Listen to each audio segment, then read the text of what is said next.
Si istri seksi minta suaminya untuk ngoleskan tabir surya. Baru saja izinkan suaminya berenang di laut. Akibatnya, nunggu selama 1 jam juga tidak lihat suaminya datang ke darat. Juga tidak bisa meneleponnya. Dia dengan gugup lari ke pasir untuk tanya kepada semua pengunjung di sana. Tapi semua orang juga bilang tidak pernah ketemu suaminya. Tiba-tiba dia takut suaminya akan tenggelam. Lagi dengan cepat temukan penjaga pantai ke laut untuk cari bantuan. Namun lama cari di laut, juga tidak temukan suaminya. Sudah 3 jam sejak suaminya hilang. Dia hanya bisa lari ke kantor polisi untuk laporkan kasus tersebut. Siapa sangka polisi akan tertawa setelah dengar itu. Hanya karena Lina bilang suaminya tidak bawa kartu bank dan jam tangan yang berharga. Polisi bilang bahwa suaminya baik-baik saja.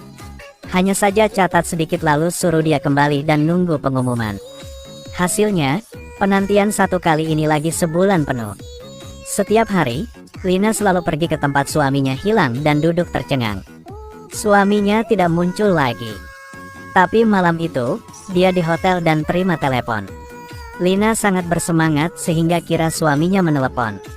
Hasilnya hanya panggilan telepon layanan hotel. Musim panas tahun itu juga berlalu. Dia tidak bisa tidak kembali ke sekolah untuk ajar siswa. Tapi Lina tidak sangka, penjaga pantai di laut. Hari itu adalah murid barunya. Hanya saja atonya ketemunya, dia lagi dengan semangat untuk memulai percakapan. Bahkan undangnya untuk makan malam bersamanya dan nonton drama. Lina dengan cepat ngerti bahwa pria ini punya rasa padanya. Jadi putuskan untuk menolaknya. Hanya birakan 2 orang yang memiliki pertemanan biasa yang diperbolehkan. Karena dalam hatinya selalu percaya bahwa suaminya pasti masih hidup. Juga menolak miliarder kaya yang diperkenalkan sahabatnya. Dia sering nonton video suaminya dan rindunya. Hasilnya dari hari itu dia tiba-tiba menemukan. Dalam dokumen tersebut, suaminya hadiri pesta di perusahaan tersebut. Berbicara dengan seorang gadis yang dia tidak terkenal. Dan ekspresi lawan juga sangat spesial. Intuisi beritahu Lina bahwa wanita ini punya masalah. Bahkan mungkin ada hubungannya dengan kehilangan suaminya. Tapi dia tidak bisa tahu siapa orang ini. Jadi menelepon teman dekat untuk konfirmasi. Tetapi hasilnya tidak ada yang tahunya. Setelah Lina tenang, dia pikir dirinya terlalu banyak berpikir. Juga tidak terus ngejar wanita misterius itu lagi. Tapi keesokan harinya dia tiba-tiba mendapat telepon dari polisi. Katanya mereka temukan mayat seorang pria. Maunya datang biar ngecek apakah itu mayat suaminya. Tapi untungnya, Lina tegaskan itu bukan suaminya. Polisi yang bertanggung jawab atas kasus itu menganggapnya Lina yang sangat kasihan. Tidak bisa tidak memberikan saran buatnya. Katanya ada kasus sebelumnya, sang suami juga tiba-tiba menghilang. Tapi setengah tahun kemudian tiba-tiba kembali ke rumah. Waktu itu dia hilang, dia keluar dengan pacarnya. Mungkin suami Lina juga sama. Siapa sangka Lina akan marah setelah dengar hal itu. Lagi bilang mereka sudah menikah selama 5 tahun tapi masih saling cinta satu sama lain. Apalagi suaminya sangat baik, bukan yang suka selingkuh. Lina dengan marah kembali ke rumah. Tapi kata-kata polisi itu terus terngiang di telinganya. Dia tidak bisa tidak ingat wanita misterius di video itu. Kali ini, dia ketahuinya ketika dia berfoto bersama suaminya. Wanita itu selalu menatap suaminya. Dia juga tunjukkan ekspresi yang sangat marah. Lina tidak bisa tidak curiga bahwa ini adalah saingan cinta, dan buru-buru cari pakaian suaminya. Benar-benar temukan tagihannya, sebuah cincin berlian seharga $40.000. Kemudian dia pergi ke bank untuk menyelidiki. Diberitahu sebulan yang lalu suaminya menarik sejumlah besar uang. Tapi dia ingat dengan jelas suaminya bilang tidak ada uang di kartu itu. Ketika dia ragu, seorang penyelidik tiba-tiba datang. Terus terang bilang bahwa suaminya kemungkinan besar kejahatan ekonomi, penggelapan dana publik. Hal itu buat Lina semakin sedih, namun tetap sangat kooperatif dalam penyelidikan. Lalu karena benarkan hilangnya suaminya, apakah ada hubungannya dengan wanita lain? Lina hubungi rekan suaminya untuk tanya tentang hal itu. Akibatnya, pihak lain baru saja lihat lagi sadari wanita itu lagi rekan suaminya. Hubungan keduanya sangat dekat. Dicurigai sebulan yang lalu, dia tiba-tiba mengundurkan diri dan pindah ke perusahaan lain. Jadi Lina online untuk cari alamat perusahaan barunya. Putuskan akan menyelidiki diri sendiri dengan jelas, tetap waktunya.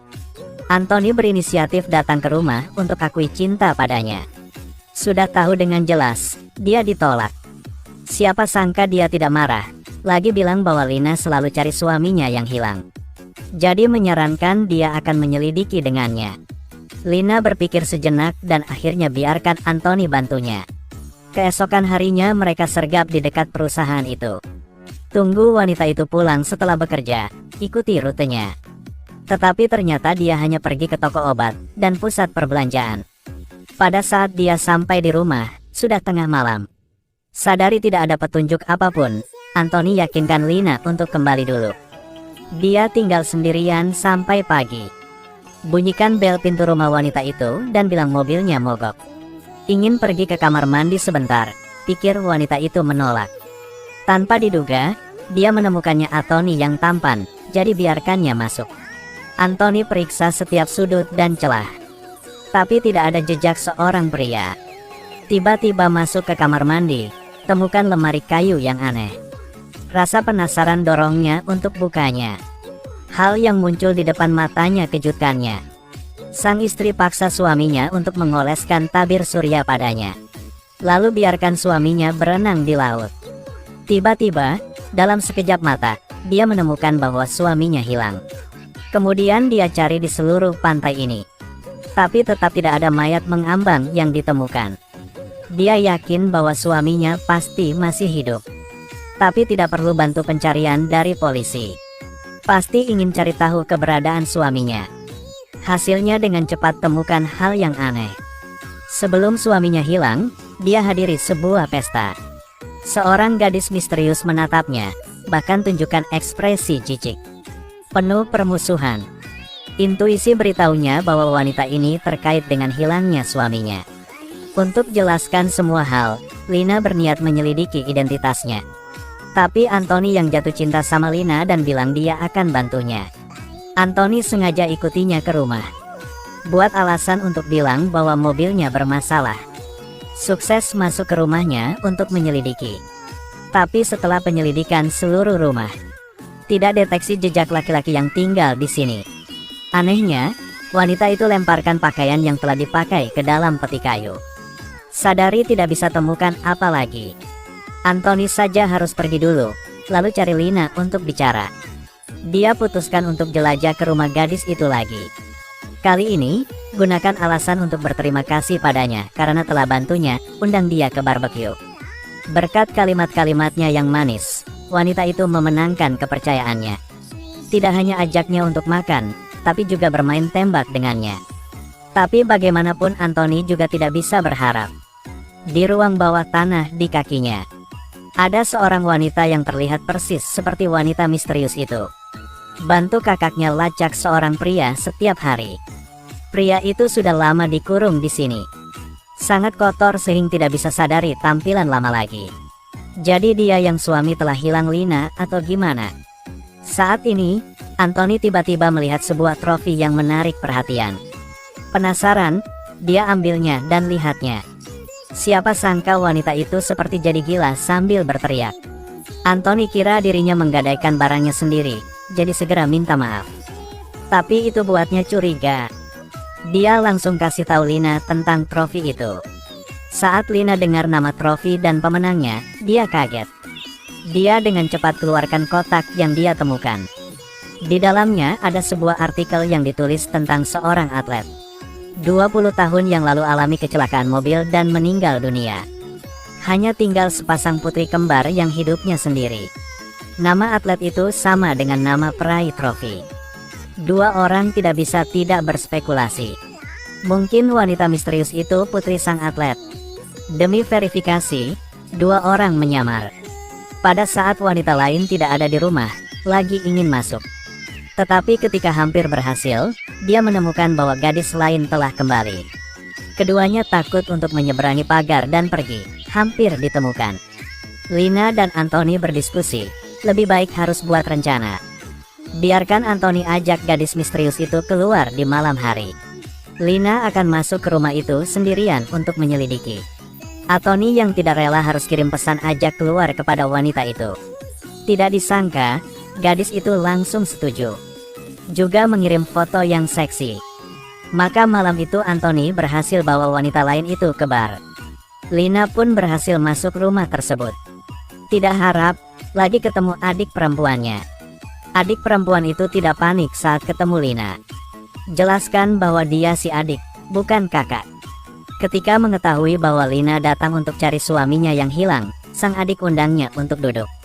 Katanya ingin jelaskan semuanya padanya.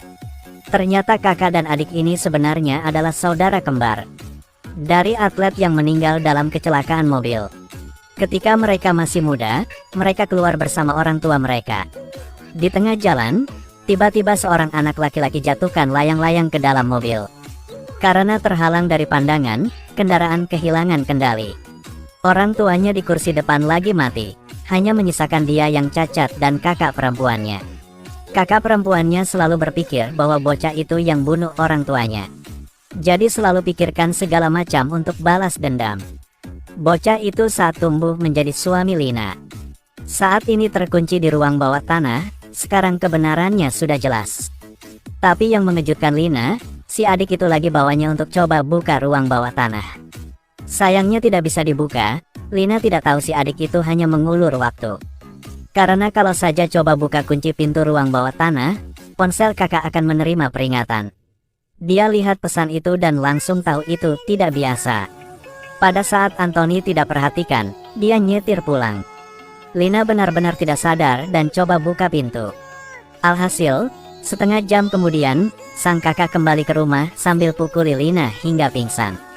Ketika dia bangun, menemukan suaminya hilang selama 2 bulan di depannya. Sang suami bilang padanya segalanya, jadi dia terpikat oleh si kakak itu. Setelah pergi ke laut, dia pergi ke darat untuk hancurkan telepon. Ingin senang-senang saja samanya sebentar. Tapi setengah jalan dibius sampai pingsan. Sejak dikurung di sini, Lina tidak bisa terimanya saat dengarnya. Tapi dengan sangat cepat, kedua orang itu diseret ke tempat eksekusi oleh wanita lain. Dia ancam suami Lina untuk harus bunuh Lina. Kalau tidak, dia juga akan mati. Sang suami tidak tahu harus gimana. Sang adik sadari situasinya terlalu serius, jadi laporkannya ke polisi. Dan coba untuk hentikan kakaknya itu, jangan biarkan kebencian tutupi matanya. Kakak perempuan itu gunakan senjata tajam untuk peringatkan adik perempuannya. Saat ini, Anthony temukan tempat itu. Karena mau lindungi Lina, dia pertaruhkan nyawanya dan terkena peluru. Pada titik ini, Lina sangat tertekan. Suaminya ambil kesempatan untuk peluk wanita itu dengan erat. Mungkin Tuhan tahu semua, menyebabkan dia terpeleset. Jatuh langsung ke ruang bawah tanah yang dalam di bawah. Polisi dengan cepat tiba di tempat kejadian untuk selamatkan semua orang. Ketika keluarkan sang kakaknya, itu dibekukan jadi sepotong daging. Suami Lina, karena sebelumnya gunakan uang perusahaan untuk beli berlian untuknya, dihukum beberapa tahun penjara. Lina tidak bisa kembali padanya seperti sebelumnya. 只守护自己的小孩，还和他生了个娃，从此拥有新生活。